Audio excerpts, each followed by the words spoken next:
ঘন্টার পর আগুন নিয়ন্ত্রণেও আনা হয়েছে। এ নিয়ে আরও জানাতে ঘটনাস্থল থেকে যুক্ত হচ্ছেন আহসান রাজীব। রাজীব, এই যে আমরা বলছিলাম পাওয়ার গ্রিডে আগুন লেগেছে, এই আগুন লাগার পেছনের কারণটা আসলে কি এবং মেরামতের কাজ কখন নাগাদ শুরু হতে পারে?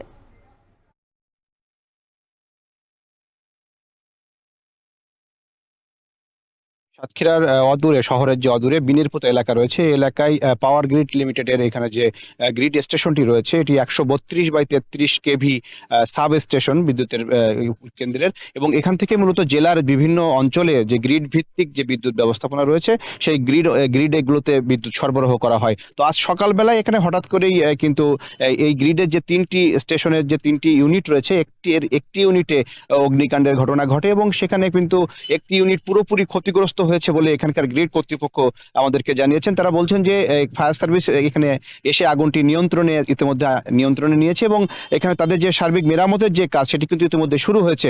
এই গ্রিড স্টেশন থেকে সাতক্ষীরা জেলার পল্লী বিদ্যুৎ ওয়েস্ট জোন যে পাওয়ার স্টেশন রয়েছে সেখানে কিন্তু বিদ্যুৎ সরবরাহ করা হয়ে থাকে। অর্থাৎ জেলার যে কয়েকটি এখান থেকে যে জেলার যে অন্যান্য এলাকাগুলো রয়েছে সেই এলাকাগুলোতে মূলত এখান থেকে বিদ্যুৎ সরবরাহ করা হয়। এখানকার যে ফিড রয়েছে সেই ফিড ভিত্তিক যে এলাকাগুলো সেই এলাকায় আসলে বিদ্যুৎ সরবরাহ করা হয়ে থাকে। তবে এখানে ফায়ার সার্ভিস কর্তৃপক্ষ বলছে যে তিনটি ইউনিটের মধ্যে একটি ইউনিটে অগ্নিকাণ্ডের ঘটনাটি ঘটে সকাল 11টার কিছুক্ষণ পরেই কিন্তু এই অগ্নিকাণ্ডের ঘটনা ঘটে এবং তারা যখন এসে এখানে আগুনটি নিয়ন্ত্রণে আনতে তাদের বেশ কিছুটা বেগ পেতে হয়েছে, কারণ স্থানীয়ভাবে এখানে পানির সংকট থাকলেও এখানে কিন্তু তারা ফোম দিয়ে আগুনটি নিয়ন্ত্রণে আনতে হয়। সেই ফোমের কিছুটা সংকট ছিল।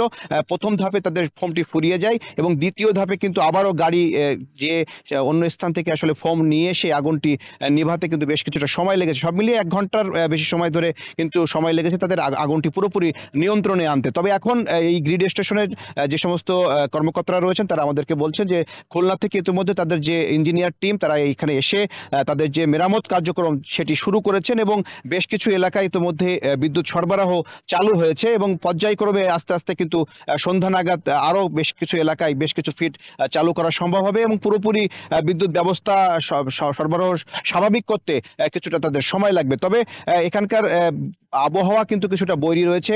সকাল থেকে এখানে বৃষ্টিপাত হচ্ছে, কিছুক্ষণ আগেও এখানে বজ্রপাত সহ বৃষ্টিপাত হয়েছে, যার কারণে তাদের কাজ করতে কিছুটা বেগ পোহাতে হচ্ছে। তারপরেও তারা তাদের যে সার্বিক কার্যক্রম সেটি তারা চালিয়ে যাচ্ছেন এবং তারা চেষ্টা করছেন দ্রুত সময়ের মধ্যে বিদ্যুৎ সরবরাহ স্বাভাবিক করার জন্য।